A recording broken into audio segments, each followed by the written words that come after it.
হরে কৃষ্ণ। দণ্ডবাদ প্রণাম সমস্ত ভক্তবৃন্দের চরণে। ইস্কন শ্রী হরিকথা চ্যানেলে সবাইকে স্বাগতম। হরে কৃষ্ণ। এখন শুনবেন অত্যন্ত এক শ্রদ্ধাবান, নিষ্ঠাবান এবং ভক্তিপরায়ণ ভক্ত হরিনারায়ণজি। তিনি এই প্রয়াগরাজ থেকে একটু দূরে একটা গ্রামে থাকতেন এবং ছোটবেলায় তার পিতামাতা এই জগৎ থেকে বিদায় নেয়। তিনি তার চাচার কাছে বড় হন, তার কাকার কাছে বড় হন। কিন্তু এর একটা খারাপ গুণ ছিল, কাকা তো খুব ভালোবাসতো তাকে, অনেক প্রয়াস করতো যেন ভালো লেখাপড়া করে, ওর জন্য কোনো কৃপণতা করতো না। কিন্তু এই হরিনারায়ণজি তিনি পড়াশোনায় একটু মন ছিল না, সারাদিন ভগবানের নাম কীর্তন পূজা পাঠ নিয়ে থাকতো। কাকা একদিন অত্যন্ত বিরক্ত হয়ে তাকে ঘর থেকে বের করে দেয়। তিনি কোথায় যাবেন? গ্রামের বাইরে পুষ্করিণী পাড়ে একটা সুন্দর বাগিচা আছে, বটগাছ আছে, সেখানে বসে হরিনাম করেন এবং তার এই ভক্তি ভাব দেখে গ্রামের লোক তাকে খাওয়া দাওয়া দেন। তো একবার তার ইচ্ছে হলো তিনি তীর্থযাত্রা যাবেন। তা তিনি সমস্ত তীর্থ, প্রয়াগ বলুন, গয়া বলুন, সমস্ত তীর্থ ভ্রমণ করে গ্রামে আসলেন এবং গ্রাম থেকে একটু দূরে ছোটো মতো জঙ্গলে ওখানে বাগিচা ছিল, একটা বৃক্ষের নিচে তিনি আশ্রম তৈরি করেন এবং সেখানে তিনি হরিভজন করেন এবং এই হরিভজন করতে তার 12 বছর কেটে যায়। একবার তার ইচ্ছা হলো তিনি প্রয়াগে যাবেন স্নানের উদ্দেশ্যে। তো প্রয়াগে তিনি বসে আছেন, স্নান করে তিনি হরিনাম করছেন। আর হরিনাম করতে তো হঠাৎ জল এমন বান আসে, সমস্ত কিছু ডুবিয়ে নিয়ে চলে যায়। ভক্তরা, অন্যান্য ব্যক্তির সবাই প্রাণ নিয়ে ব্যস্ত, উনি তো হরিনামে এত মত্ত ছিলেন, তার কোনো বাহ্যিক জ্ঞান ছিল না। সবাই তো অনেকেই বেঁচে গেলেন, আর সবাই বেঁচে গেছেন, কিন্তু হরিনারায়ণ সেই স্রোতে ডুবে গেলেন। জল এত বৃদ্ধি পেল, সবাই জানে হরিনারায়ণ এই জগৎ থেকে চলে গেছে, কিন্তু ভগবান তার ভক্তকে রক্ষা করে।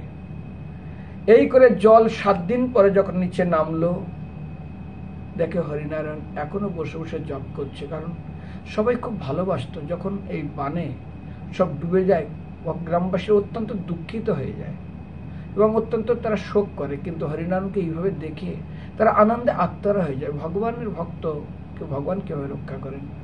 তারপরে হরিনারায়ণ তিনি সেখান থেকে আসেন।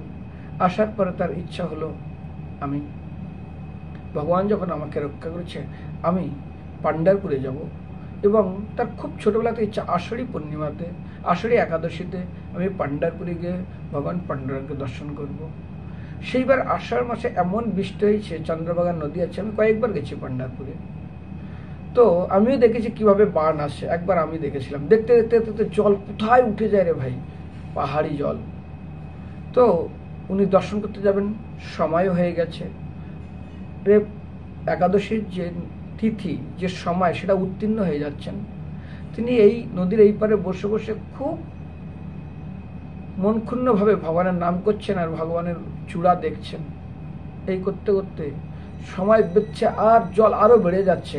আর এদিকে ভগবানের যে একাদশীর যে তিথির সময়, সেটা প্রায় সমাপ্ত হতে যাচ্ছে।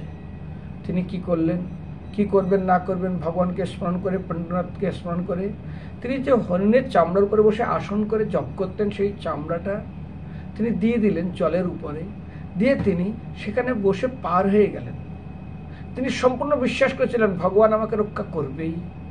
সেই জন্য ওই হরিণের চামড়া আসনকেই ভগবান কীভাবে তাকে পার করে দিলেন। যেমন এখানে শুনছেন, এই পানিহাটিতে অবিরাম ঠাকুর এসছেন, নিত্যানন্দ প্রভুর কন্যা সন্তান হয়েছে, সন্তানের নাম হলো বীরচন্দ্র প্রভু, তাকে দেখতে আসবেন। কিন্তু নিত্যানন্দ প্রভু বলেছেন, ভাই তোমরা মাঝিরা সমস্ত নৌকা তোমরা নিচে ডুবিয়ে রাখো, জলের উপরে রাখবে না, আর সবাই ঘরে চলে যাও, কেউ গঙ্গার পাড়ে থাকবে না। কারণ অবিরাম ঠাকুর আগেবার যতবার এসছে, অবিরাম গোপাল প্রথমবার 6টা সন্তান হয় জানুয়া মাতার গর্ভে। সেই 6টা সন্তানকে নিত্যানন্দ প্রভু এসে অবিরাম গোপাল এসে প্রণাম করলে 6 জনই মারা যায়। তো এই যে সন্তান হয়েছে, সেই ভয়ে নিত্যানন্দ প্রভু বলেছেন সমস্ত মাঝি থেকে নৌকা সব জলে ডুবে দেওয়া, সবাই পালিয়ে যাও, বাড়িতে কেউ নদীর পাড়ে থাকবে না। অবিরাম এসে দেখছে, আরে সময় হয়ে গেছে, উৎসব হচ্ছে, আমি উৎসবে যাব, কি ব্যাপার। সঙ্গে সঙ্গে তার কাছে ছিল উত্তরে জলের উপর ফেলে দিলেন, দিয়ে তার স্ত্রী বলে বসো এর উপরে। স্ত্রী তো খুব ভয় পাচ্ছে, বলে বসো না। দুজন বসে হাত দিয়ে তিনি নদী পার হয়ে আসলেন। তো সেটা বিশ্বাস, নিষ্ঠা, সুদৃঢ় নিশ্চয়, শ্রদ্ধা শব্দ বিশ্বাস করে সুদৃঢ় নিশ্চয়, কৃষ্ণ ভক্তি করলে সর্বকর্মকৃত হয়। তারা কৃষ্ণ ভক্তি করেছেন, এটা তো কিছুই না, ভবসাগর পার হয়ে যায়, আর এটা তো সাধারণ নদী, সাধারণ একটা ইয়ে। তো তো সেই জন্য সেই নিষ্ঠাবান ভক্তকে ভগবান কিভাবে রক্ষা করলেন। এক তো ত্রিবেণী সঙ্গমে তাকে 7 দিন ভগবান সেইভাবে তিনি জপ করছেন, তার কোনো বাহ্যিক বিকার নেই। আর এখানেও আমরা দেখি ভগবান এই কঠোর স্রোতে তাকে ঠিক পার করে নিলেন। আপনিও ভক্তি করবেন, ভগবান আপনাকে অবশ্যই রক্ষা করবেন। হরে কৃষ্ণ কৃষ্ণ কৃষ্ণ হরে হরে, হরে রাম রাম রাম হরে হরে।